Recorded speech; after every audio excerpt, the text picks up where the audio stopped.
¿Cuántos diputados forman la Junta General del Principado de Asturias? ¿Qué funciones tiene el Parlamento asturiano? ¿Cómo se aprueban sus leyes? El Comercio y la Junta General del Principado lanzan un concurso para poner a prueba cuánto sabe sobre una de las instituciones más importantes de nuestra comunidad.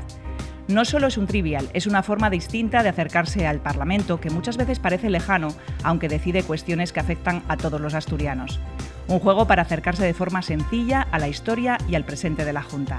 Y además, participar tiene premio. 3 tablets y 25 suscripciones mensuales gratuitas al comercio digital esperan a quien se atreva a poner a prueba sus conocimientos. El plazo para participar estará abierto hasta el 25 de junio. No te lo pienses, anímate a responder, porque entender la Junta General no es solo saber de política, es entender cómo funciona Asturias.